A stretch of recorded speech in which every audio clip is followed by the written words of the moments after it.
El activismo es mi pago, mi renta por vivir en este planeta. Hace 4 años fui candidata al Senado de la República y eso lo hice como un acto de activismo. Lo hice confiando en que podría elevar el nivel del debate en esa campaña, enrarecida hasta el cansancio porque el matrimonio igualitario estaba en disputa. Ese debate se hizo famoso por un senador que calificó el sexo entre hombres como excremental. En cambio, el sexo entre mujeres le parecía inane, o sea, ese no era tan grave. En pleno debate por el matrimonio igualitario pensé que era necesaria una voz enterada sobre el tema en esa contienda electoral.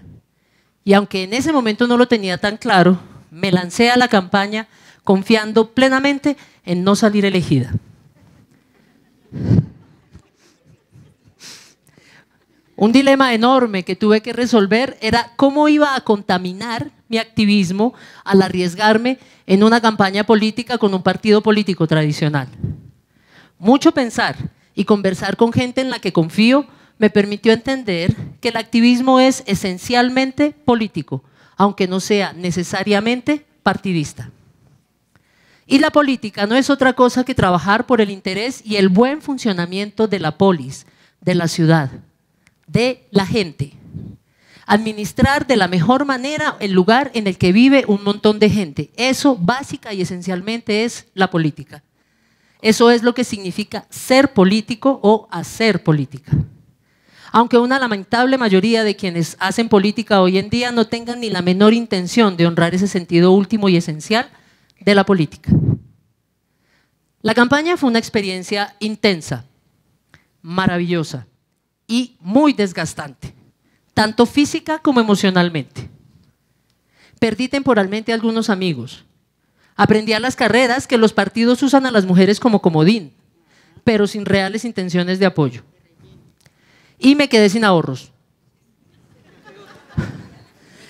Y así supe cómo era hacer política, ser mujer haciendo política. Y lo que cuesta una campaña, más allá del dinero que haya que cubrir para hacer una campaña. Soy una abogada que salió de la universidad con la información promedio del derecho. No había énfasis muy claros, así que salíamos con una formación general de las áreas.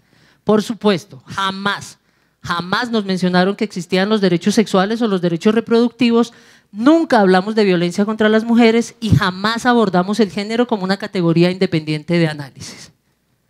Pero la vida se encargó de ponerme en el lugar adecuado y trabajé 8 años en Profamilia como coordinadora del programa de género. Y allá, esa fue mi escuela.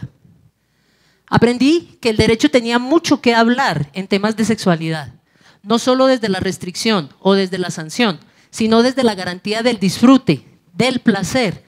Aprendí que existía el derecho al placer. Y por supuesto, en esa época me volví feminista. No había de otra. Gracias a una investigación que hice con una organización internacional sobre discriminación laboral a lesbianas en América Latina, pude asistir a uno de los eventos más bellos que he presenciado en la vida. Un encuentro feminista previo al Foro Social Mundial en Porto Alegre, en Brasil. Y allí descubrí que existía mujeres trabajando en todo el mundo por hacer un mundo mejor para las mujeres, en todos los continentes, de todas las razas, en todas las culturas. Y yo me acuerdo de estar en la sesión inaugural en un auditorio gigantesco como de 3.000 personas y recuerdo ese maravilloso desfile interminable de rostros, de trajes, de colores, de razas, de tamaños, de accesorios, de manos, de sonrisas, de miradas. Y les parecerá extraño, pero también de zapatos. No se imagina uno la cantidad de formas en las que un pedazo de tela, uno de cuero y una suela se pueden transformar dependiendo de en qué lugar del planeta sucede esa transformación. Y así me volví una abogada, activista y feminista. Un ser esencialmente político, en resumen. De muchos modos, ser feminista me ha ayudado a ver el mundo de otras maneras. Me ha ayudado a entender otras formas de ejercer mi profesión y me ha permitido explorarlas. Y también me ha permitido ver a la mujer que hay en la funcionaria pública, en la política o en la pastora que se opone a mis derechos como mujer y como lesbiana. Sé que aunque esas mujeres insistan en negarlo, el género también las afecta. Porque si eres mujer, a la hora de atacarte, no importa en qué nivel del poder te encuentres, el primer ataque te va a llegar como un insulto de género. Es una descalificación a tu valía solo por el hecho de que eres mujer. Sé lo que le costó un desmayo a Marta Lucía Ramírez como candidata presidencial. Sé la valoración que le dio esta cultura y lo que representó en esa contienda política que ella, mujer, se desmayara. Sé también lo que le costó a una alta funcionaria del Estado, la primera fiscal general de este país, haberse casado con el hombre que amaba. Encontraron un recurso de forma, pero lo que le sancionaron era un contenido más moral que otra cosa. Sé que 2 congresistas y 2 ministras inicialmente fueron sometidas al escarnio y al señalamiento por la relación que tenían entre ellas, no por su desempeño político, no por lo que hacían como funcionarias públicas, sino por amar a la persona que amaban. Sin importar la orilla política, a todas las juzgaron extra y hubo una sanción social extra solo porque eran mujeres. El activismo además nos convierte en superchicas, en heroínas que lo resuelven todo, que lo solucionan todo, que se inventan todo, que crean nuevos caminos, pero nunca nos damos lugar a hablar del miedo. Y tenemos que hablar de nuestros miedos. Hablar del miedo no nos hace vulnerables, al contrario. Pero como las lógicas de la política y de la participación política han sido lo que son y han sido tradicionalmente cosa de hombres, entonces el asunto del miedo no figura en los relatos. No se habla de lo que nos asusta cuando empezamos una campaña política. No se habla de lo que nos asusta al hacernos visibles defendiendo un tema que tiene contradictores violentos. No se habla del miedo real que sentimos ante el asesinato sistemático de líderes y lideresas sociales en este país. El descanso, la reflexión, los espacios para estar contigo misma sin nadie más son escasos, por no decir inexistentes. Y yo creo, damas queridas, que es un acto político buscarlos e imponértelos si es necesario. Y la vida personal además desaparece. La sexualidad, el disfrute de la sexualidad y el placer quedan relegados, escondidos, aplazados, desconectados de nuestra labor política porque muchas creen aún que ese no es un tema. ¿En serio, damas? Yo no sé si es porque soy lesbiana, pero estoy absolutamente convencida de que la sexualidad hace una parte profunda de nuestro ejercicio político.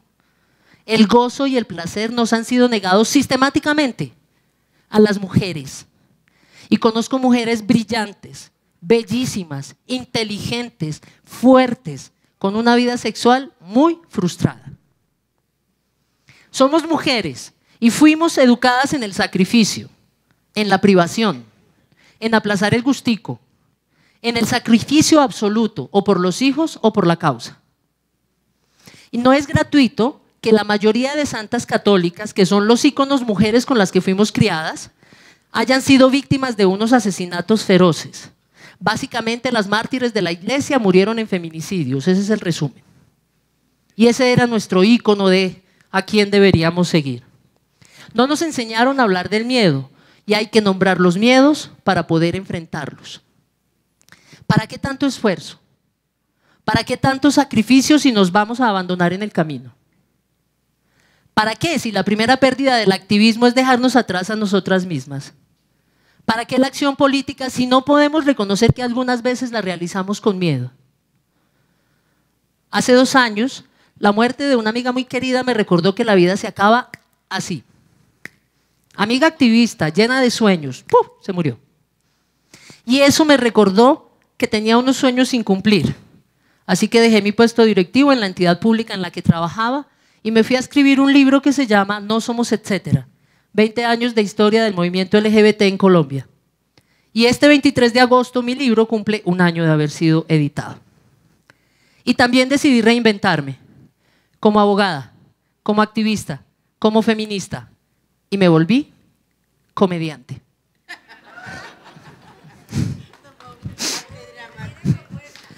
Monté.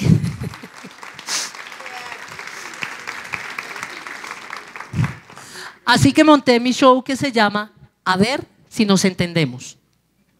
Una estrategia pedagógica de cambio cultural para hablar de diversidad sexual y transformar imaginarios desde la risa.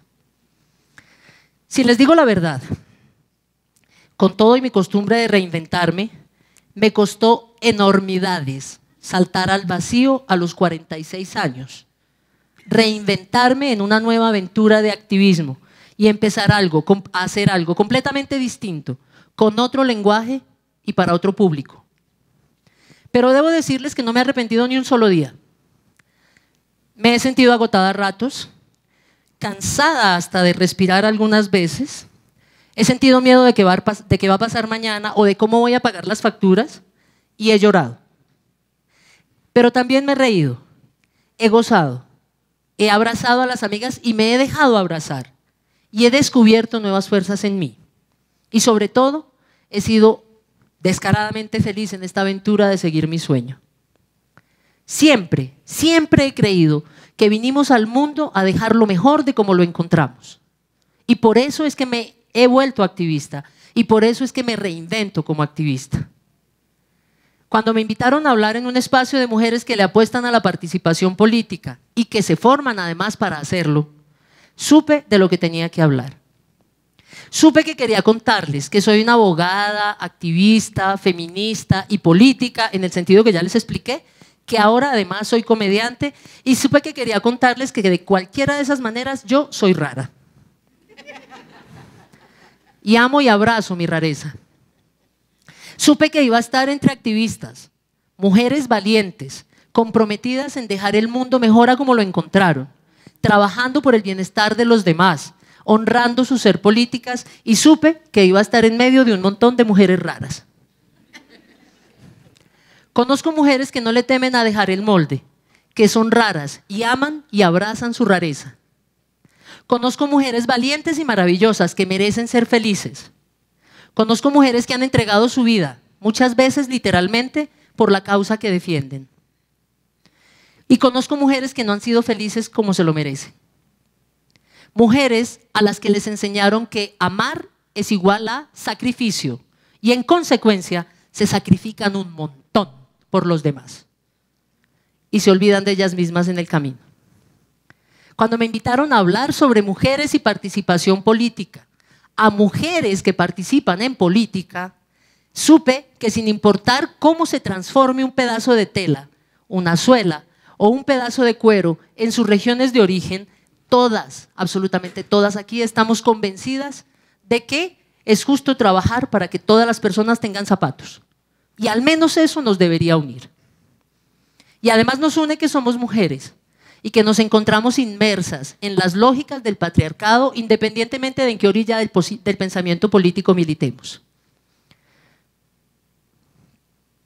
Y supe además que quería invitarlas a pensarse, a pensar en ustedes, a pensar en cada una antes que en la causa y arriesgarse por ustedes mismas antes que por su causa. Y como llevo mucho tiempo diciendo, supe que quería contarles que no importa en qué momento de su vida política se encuentren o en qué lugar del activismo estén, yo quiero invitarlas a que se pongan ustedes mismas por encima de cualquier tema y sean felices. En venganza.